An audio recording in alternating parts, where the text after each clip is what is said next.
Hello everyone, good evening. स्वागत है आप सभी का ऑनलाइन स्टडी में।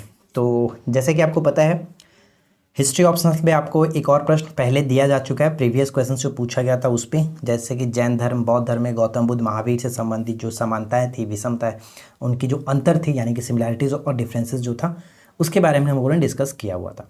अगर आपने उस वीडियो को नहीं देखा है तो आप वीडियो को देख लीजिएगा, ठीक है।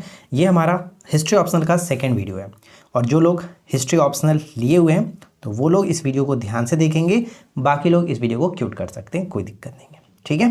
क्वेश्चन हमारा प्रीवियस क्वेश्चन पे पूछा क्या गया, कलिंग युद्ध अशोक के जीवन का वर्तन बिंदु सिद्ध हुआ और इसके अनेक दूरगामी परिणाम जो कि निकले, जिनका भारतीय इतिहास पर महत्वपूर्ण प्रभाव पड़ा है। तो इसको विवेचना करना था, ये क्वेश्चन आपका पूछा गया था।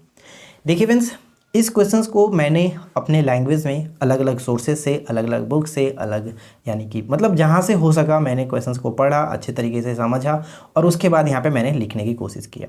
और आपको पता है कि ऑप्शनल पेपर है तो उसमें थोड़ा सा ज़्यादा लिखना पड़ता है बाकी GS1 GS2 के तुलना में, तो हमने कोशिश भी किया थोड़ा सा ज़्यादा लिखने की। और अगर आप चाहो तो उसमें और भी कुछ मटेरियल्स को ऐड कर सकते हो, कुछ और मतलब मैटर को ऐड कर सकते हो, इससे कोई दिक्कत नहीं है। लेकिन मुझे जहाँ तक सही लगा मैंने उसमें इंक्लूड किया हुआ है। तो बस आपसे यही रिक्वेस्ट रहेगा कि आप इस वीडियो को, अगर आप बिगिनर है तो फिर तो आप देखिए, समझिए और खुद से लिखने की कोशिश करिएगा। लेकिन जो लोग थोड़ा सा पहले इस क्वेश्चंस को अटेम्प्ट कर चुके हैं, जिनको लिखने की शैली है, वो लोग इस आंसर को अच्छे से एनालाइज करेंगे और आपके माइंड में जो भी बात हो आप उसको प्लीज़ अच्छे तरीके से नीचे बताइएगा कि क्या क्या कमियां हैं, क्या क्या इसमें सुधारने की ज़रूरत है। मैं ऐसा बिल्कुल भी नहीं कहता हूँ कि मैं एक एक्सपर्ट की तरह लिखा हूँ, ऐसा कुछ नहीं यार। मैं फर्स्ट टाइम लिखने की कोशिश कर रहा हूँ, तो आप लोग ज़रूर बताइएगा कि क्या इसमें कमियां थी, क्या यहाँ पे क्या सुधार होना चाहिए, ठीक है। तो चलिए इस वीडियो को कंटिन्यू करते हैं। तो क्वेश्चंस आपने समझ लिया है, क्वेश्चंस में क्या क्या हमें बताना है। क्वेश्चंस हमें ये पूछा जा रहा है कि कलिंग युद्ध जब हुआ तो अशोक के जीवन का जो वर्तन बिंदु, यानी कह सकते परिवर्तन बिंदु है, वो सिद्ध हुआ था। यानी कि कलिंग युद्ध के बाद अशोक के हृदय परिवर्तन हो गया था, जैसा कि आप सभी लोग जानते हैं। तो इसके बारे में हमें बताना है और इसके क्या क्या परिणाम रहे वो हमें बताना है, जिसका भारतीय इतिहास पर प्रभाव पड़ा है। तो ये सभी चीज़ हम इसमें इंक्लूड करेंगे। तो सबसे पहले हम यहाँ पे क्या करेंगे कि अशोक की बात की जाए तो अशोक के इंट्रोड्यूस करेंगे। यहाँ पे जो जो मेन पॉइंट्स है, जैसे कि कलिंग युद्ध है तो हमें बात करने कलिंग युद्ध के बारे में। तो सबसे पहले हम अशोक से स्टार्ट करेंगे कि हाँ अशोक कौन थे, कहाँ के ये शासक थे, उसके बाद हम लोग धीरे धीरे आगे बढ़ेंगे। तो चलिए शुरू करते हैं। सबसे पहले मैंने यहाँ पे जो कि इंट्रो कह सकते हैं, भूमिका या फिर इंट्रोडक्शन कह सकते हैं, उसमें स्टार्ट किया कि देवनाम प्रिय नाम से प्रसिद्ध सम्राट अशोक विश्व प्रसिद्ध और शक्तिशाली भारतीय मौर्य जो कि राजवंश के एक सम्राट थे, महान सम्राट थे। एक चीज़ और याद रखिएगा, आपको जो किताब में लैंग्वेज दिया जाता है उसको बिल्कुल भी नहीं लिखना है। मतलब हो सके तो जितना अपने मतलब सिंपल सा लैंग्वेज यूज़ करिए, क्योंकि क्वेश्चंस में आपका मेंशन रहता है, पेपर में मेंशन रहता है कि यथासंभव अपने शब्दों में उत्तर दें। तो जितना सिंपल हो सके, जितना भी आप सिंपल समझा सकते हो, अपने लैंग्वेज को यूज़ कर सकते हैं, उसी को लिखिएगा। ऐसा नहीं कि बहुत बड़े बड़े लैंग्वेज को आपको यूज़ करना है, मतलब कि थोड़ा सा कठिन, बहुत ही सिंपल तरीके से। और कुछ लैंग्वेज होते हैं, सॉरी कुछ मतलब वर्ड्स होते हैं जिनको आप इंक्लूड करेंगे तो थोड़ा सा इंप्रेशन जमता है कि हाँ मतलब आपने बुक को पढ़ा है, ठीक है। तो वहाँ पर यूज़ कर सकते हैं। तो देखिए यहाँ पे मैंने क्या लिखा कि देवनाम प्रिय नाम से प्रसिद्ध सम्राट अशोक विश्व प्रसिद्ध एवं शक्तिशाली भारतीय मौर्य राजवंश के एक महान सम्राट थे। अशोक को अपने विस्तृत साम्राज्य के बेहतर राजवंश के कुशल प्रशासन तथा बौद्ध धर्म के प्रचार के लिए जाना जाता है। क्यों उनको जाना जाता था? तो अशोक को अपने विस्तृत साम्राज्य, उनका जो साम्राज्य था काफ़ी ज़्यादा फैला हुआ था, उसलिए साम्राज्य और उनके बेहतर जो प्रशासन था, यानी कि कुशल प्रशासन, और साथ ही साथ बौद्ध धर्म के प्रचार के लिए जाना जाता था। अशोक को राजगद्दी अपने भाइयों के साथ गृह युद्ध के बाद मिला था। तो आपको पता है कि अशोक ने अपने मतलब भाइयों के साथ युद्ध करने के पश्चात गद्दी प्राप्त की थी, और तब जाकर के 272 ईसा पूर्व में वो गद्दी पर बैठे थे, राजगद्दी पर उनको मिली थी। और 232 ईसा पूर्व तक वो मौर्य वंश के सम्राट के रूप में शासन किए, ठीक है। तो ये छोटा सा हमने यहाँ पे इंट्रोडक्शन दिया। अब थोड़ा सा पॉइंट्स और आगे बढ़ाते हैं और इसमें जो भी चीज़ें देखेंगे। संसार के सभी युद्ध, अब हम थोड़ा सा युद्ध की तरफ अपना रुख बदल रहे हैं। तो संसार के सभी युद्धों का परिणाम सिर्फ विजय और हिंसा का महिमा मंडल नहीं होता है। अब यहाँ पे आपने देखिए ये जो वर्ड है महिमा मंडल, अक्सर आपने न्यूज़ में भी देखा होगा, काफ़ी ज़्यादा यूज़ किया जाता है। तो महिमा मंडल का एग्जैक्टली अगर हम बात करें कि आखिर ये मतलब क्या होता है, अगर हम बात करेंगे इसका छोटा सा मतलब क्या निकलेगा, तो मैं आपको बता देता हूँ इसका मतलब क्या निकलता है। तो ध्यान से समझिएगा। देखिए एक्चुअली महिमा मंडल जो होता है इसको हम लोग एक तरह से कह सकते हैं कि किसी व्यक्ति या फिर किसी विशेष व्यक्ति को उसकी उपस्थिति में मतलब किसी समूह के द्वारा या फिर व्यक्तियों के समूह द्वारा उसकी प्रशंसा या फिर उसके खूबियों का जो बखान किया जाता है ना, उसको कहा जाता है महिमा मंडल। तो यहाँ पर हम ये कह सकते हैं कि संसार के सभी युद्धों का परिणाम सिर्फ विजय और हिंसा का मतलब महिमा मंडल नहीं होता है। ठीक है, महिमा मंडल नहीं होता है। कुछ ऐसे भी युद्ध होते हैं जिनका सिर्फ और सिर्फ ये हम नहीं कह सकते, मतलब कि जैसे कि हम बेसिकली जानते हैं कि युद्ध हुआ है तो जो राजा ने जीता है भाई उसका बखान होगा। तो वही बात यहाँ पे कही जा रही है कि संसार के सभी युद्धों का परिणाम सिर्फ और सिर्फ विजय और हिंसा नहीं होता है, लेकिन इसी तरह से संसार में एक ऐसा भी युद्ध लड़ा गया जिसका परिणाम स्वरूप कुछ और ही हुआ है।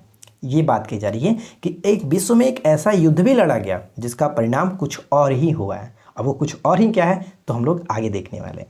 यहाँ पे है कि भारतीय इतिहास में कलिंग युद्ध सबसे घातक, सबसे बड़ी और विनाशकारी लड़ाई में से एक मानी जाती है। इसे विश्व के सबसे खूनी लड़ाई में से एक माना जाता है। सबसे खूनी लड़ाई में से एक माना जाता है। क्यों? तो यहाँ पे आप देख सकते हैं जिसमें लगभग 2,50,000 लोगों की जान गई थी। मतलब ये लगभग है, तो आप इस डेटा को यूज़ कर सकते हैं। ठीक है, तो यहाँ पे हम देख सकते हैं कि हमने एक कलिंग युद्ध के बारे में किस तरह से थोड़ा सा वर्णन किया कि भारतीय इतिहास में कलिंग जो युद्ध है सबसे घातक माना जाता है, सबसे बड़ी और सबसे विनाशकारी लड़ाइयों में से एक मानी जाती है और इसे विश्व की सबसे खूनी लड़ाई में से एक माना जाता है, जिसमें लगभग 2,50,000 से यानी 2.5 लाख लोगों की जान गई थी। ठीक है, अब इसके बाद हम आगे बढ़ते हैं, थोड़ा सा कलिंग युद्ध के बारे में बताएंगे। तो कलिंग युद्ध जैसे कि देखिए बेसिकली हुआ कब था, तो कलिंग युद्ध 261 ईसा पूर्व में हुआ। कलिंग और मौर्य साम्राज्य के बीच ये लड़ा गया था। स्थान कहाँ पे था? कलिंग, जो कि भारत उड़ीसा में, ये आप देख सकते हैं। परिणाम क्या हुआ? तो मौर्य साम्राज्य इसमें विजयी हुआ और अशोक और यानी किनके किनके बीच लड़ा गया, तो अशोक यानी मौर्य साम्राज्य के शासक जो सम्राट अशोक थे वो, और जो कलिंग के महान सम्राट थे, इनका नाम क्या था? पद्मनाभन। ठीक है, पद्मनाभन। ठीक है, पद्मनाभन के बीच ये लड़ा गया था। तो ये हमने कलिंग युद्ध के बारे में कलिंग युद्ध के बारे में थोड़ा सा जानकारी दिया। अब हम यहाँ पे एक छोटा सा पॉइंट और लिखा है कि कलिंग वर्तमान के उड़ीसा, आंध्र प्रदेश, छत्तीसगढ़, झारखंड, बंगाल तथा मध्य प्रदेश के कुछ हिस्सों में व्याप्त था। यानी कि जो कलिंग है वर्तमान में, जिसको हम कलिंग के नाम से जानते हैं, तो वो पहले इन क्षेत्रों में भी फैला हुआ करता था। मतलब मिलाकर के ये साम्राज्य भी काफ़ी ज़्यादा बड़ा होता था। तो इस तरह से आप यहाँ पे मेंशन कर सकते हैं। और एग्जैक्ट मैंने यहाँ पे ये थोड़ा सा एक मैप बना करके मतलब दिखा दिया कि ये इंडिया है और इंडिया में आपका उड़ीसा हो गया, उड़ीसा में आपका ये कलिंग है, वर्तमान कलिंग है। ठीक है, तो इस तरह से आप थोड़ा सा सजा सकते हो, बता सकते हो। चलिए इसके बाद हम आगे बढ़ते हैं और इसमें यह है कि कलिंग युद्ध 261 ईसा पूर्व में महान मौर्य साम्राज्य और कलिंग राज्य के बीच लड़ा गया था, जो वर्तमान में उड़ीसा और आंध्र प्रदेश की उत्तरी भाग में है। इस युद्ध को अशोक और कलिंग के राजा जो कि महापद्मनाभन के बीच लड़ा गया था। ठीक है, अब हम बात करते हैं कलिंग युद्ध की पृष्ठभूमि। चलिए, तो इसमें क्या है, ये कलिंग प्रतिभाशाली कलाकारों और शांतिपूर्ण लोगों के साथ, यानी कलिंग के बारे में बात की जा रही है। कलिंग जो है प्रतिभाशाली कलाकारों और शांतिपूर्ण लोगों के साथ एक समृद्ध राष्ट्र था। कलिंग 321 ईसा पूर्व तक मगध साम्राज्य का एक हिस्सा था। ध्यान दीजिएगा कि कलिंग 321 ईसा पूर्व तक ये मगध साम्राज्य का हिस्सा था। इस पर नंद साम्राज्य का शासन था। जब चंद्रगुप्त मौर्य ने नंदों को हरा दिया तब कलिंग एक स्वतंत्र राज्य बन चुका था। अच्छा, एक चीज़ मैं आपको बता दूं फ्रेंड्स, थोड़ा सा इंपॉर्टेंट पॉइंट्स के बारे में बात कर लेते हैं। काफ़ी लोग मुझे कमेंट्स कर रहे हैं और काफ़ी लोग मुझे पर्सनली मैसेज कर रहे हैं व्हाट्सएप पे कि जो मेंस का पेड कोर्स है उसमें हमें ऐड कर दीजिए। तो मैं आपको पहले भी बता चुका हूँ कि मेंस का हमारा फ़िलहाल कोई भी पेड कोर्स नहीं है। जो भी स्टडी मटेरियल है वो आपको बिल्कुल फ्री में यूट्यूब पे और साथ ही साथ टेलीग्राम पर PDF वगैरह दी जाती है। तो आप लोग ऐसा बिल्कुल ही ना सोचिए कि कोई पार्टिकुलर हमारा पेड कोर्स चल रहा है या फिर पेड ग्रुप है जहाँ पर आप जुड़ सकते हो। ऐसा कुछ नहीं है। हम कोशिश कर रहे हैं कि आप लोगों को जितना हो सके फ्री कंटेंट पे प्रोवाइड कराएं। वैसे भी आपको पता है यार कि मेंस के लिए यूट्यूब पे कुछ भी नहीं है, मतलब लिमिटेड ही सोर्स दिया गया, सिंपल सा थोड़ा सा दे दिया गया और बाकी चीज़ों के लिए आप पेड उनका ज्वाइन करो। तो मैं ऐसा बिल्कुल भी यहाँ पे फिलहाल नहीं करने वाला हूँ। सारी मटेरियल बिल्कुल फ्री होगी, क्योंकि हमें पता है कि प्रॉब्लम बहुत ज़्यादा है, तो इसलिए हमने कोशिश किया। छोटी सी कोशिश है, उम्मीद करता हूँ आप लोगों को पसंद आता होगा, मुझे नहीं पता, बट जो भी है हमारी तरफ से यही चल रहा है, बिल्कुल फ्री है। अब इसके बाद हम यहाँ पे ये बात करेंगे, कलिंग साम्राज्य बहुत शक्तिशाली था। मौर्य साम्राज्य कलिंग को एक खतरे के रूप में देखता था। अच्छा, बात करते हैं कि ये प्रॉब्लम क्यों था। आखिर मौर्य जो सम्राट थे अशोक थे, सॉरी मौर्य जो साम्राज्य कह सकते हैं सम्राट अशोक थे, तो इनको आखिर ये कलिंग युद्ध क्यों लड़ना पड़ा, आखिर प्रॉब्लम इनको क्या था कि क्यों ये लड़ना चाहते थे। तो यहाँ पर वही चीज़ यहाँ पे मेंशन किया गया कि कलिंग साम्राज्य एक बहुत शक्तिशाली था। जो मौर्य साम्राज्य कलिंग को एक खतरे के रूप में देखते थे, यानी जो सम्राट अशोक थे वो कलिंग को एक खतरे के रूप में देखते थे।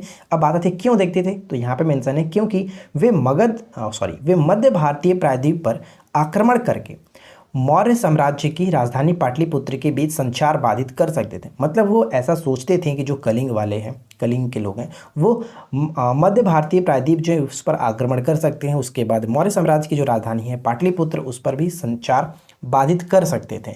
इसलिए अशोक कलिंग को जीतना चाहते थे ताकि ये समस्या ही दूर हो जाए, ये टेंशन ही खत्म हो जाए, इसलिए ये सोचते थे। तो यहाँ पे ये बात अब आगे बढ़ती है कि 261 ईसा पूर्व में कलिंग के राजा ने मौर्य साम्राज्य के सामने झुकने से इनकार कर दिया। ठीक है, तो यहाँ पे यही है कि 261 ईसा पूर्व में कलिंग के राजा ने मौर्य साम्राज्य के सामने झुकने से इनकार कर दिया, जिसके बाद अशोक ने कलिंग के खिलाफ एक विशाल सेना का नेतृत्व किया। इससे कलिंग और मौर्य साम्राज्य के बीच एक विशाल युद्ध हुआ। ठीक है, एक विशाल युद्ध हुआ और यह युद्ध कहाँ पर हुआ था, तो धौली पहाड़ियों पर, धौली पहाड़ियों पर लड़ा गया था, जो कि किस नदी के किनारे, तो दया नदी के तट पर स्थित है।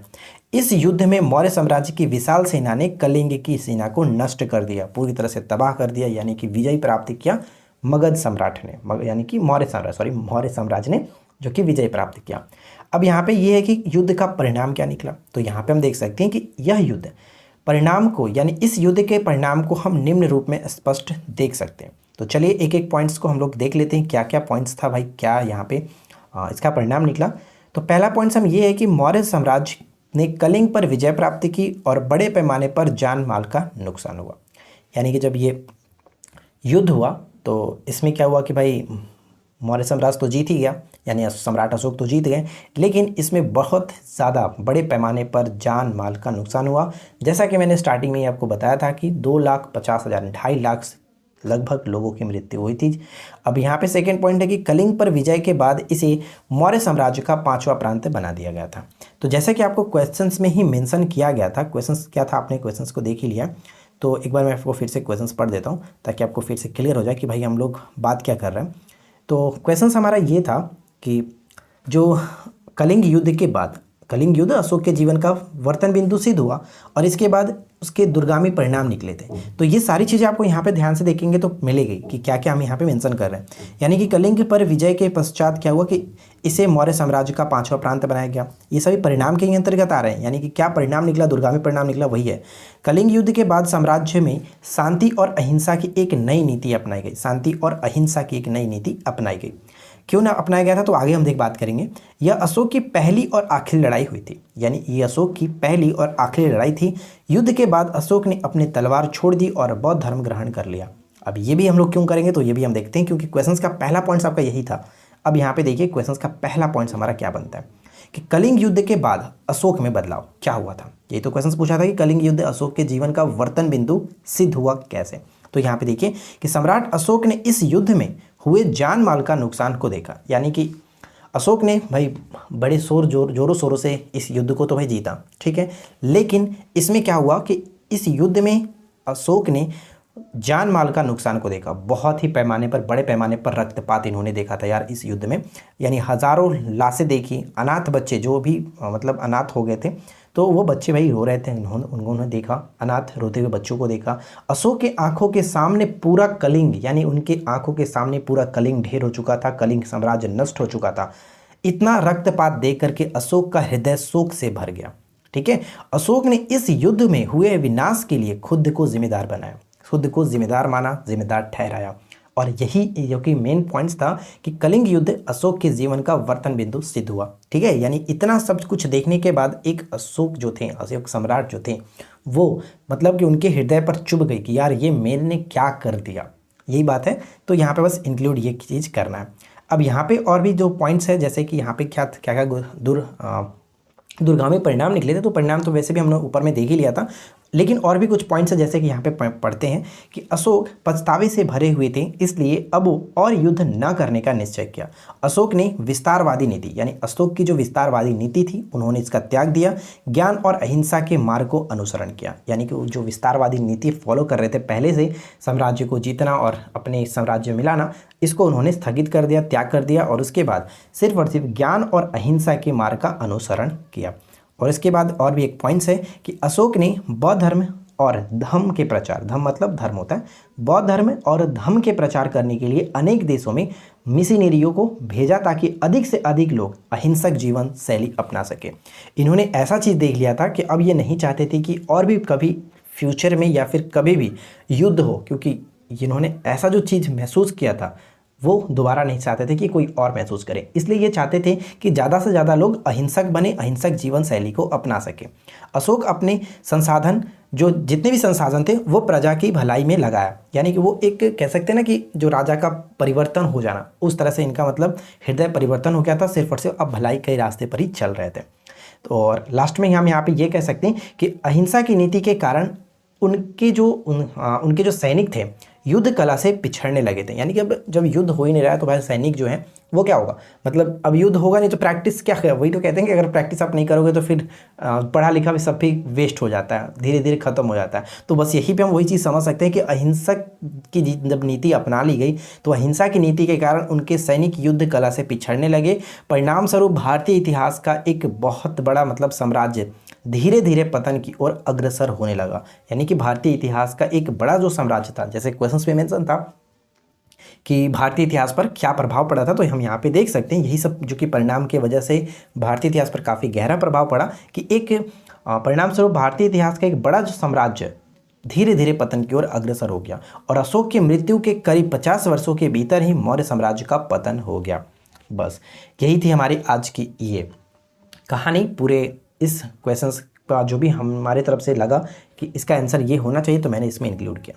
अब बारी है आपकी कि आप नीचे कमेंट्स करके बताएंगे कि आपको ये आंसर कैसा लगा और इसमें क्या क्या कमियां थी, क्या क्या चीज़ों को और इंक्लूड करना चाहिए था। और सबसे ज़रूरी बात कि अगर इस क्वेश्चन जो कि आपका है 50 मार्क्स का तो कितना मार्क्स हमें मिलना चाहिए। ठीक है, जो भी आपकी राय है आप नीचे कमेंट करके बताएंगे। और हाँ, सिर्फ और सिर्फ आप कमियों को ना बताएं, उसमें इंक्लूड ज़रूर करके बताएंगे हाँ ये चीज़ को मेंशन करना है। ठीक है फ्रेंड्स, ताकि मुझे भी पता चले कि हाँ ये चीज़ को और इंक्लूड किया जा सकता है, ताकि इस क्वेश्चंस को और भी परफेक्टली लिखा जा सके। आप लोग ज़रूर इसको प्रैक्टिस करेंगे और जो भी चीज़ें इसमें बताई गई हैं आप इसको सुनने के बाद थोड़ा सा अगर माइंड में आपको याद हो गया हो, सारी चीज़ों को समझ में आ गई हो, तो आप ज़रूर इसको खुद से लिखने की कोशिश करेंगे। ठीक है, तो बस आज की इस वीडियो में इतना ही। मिलते हैं नेक्स्ट क्वेश्चंस नेक्स्ट टॉपिक के साथ। Thanks for watching, keep learning, have a good day.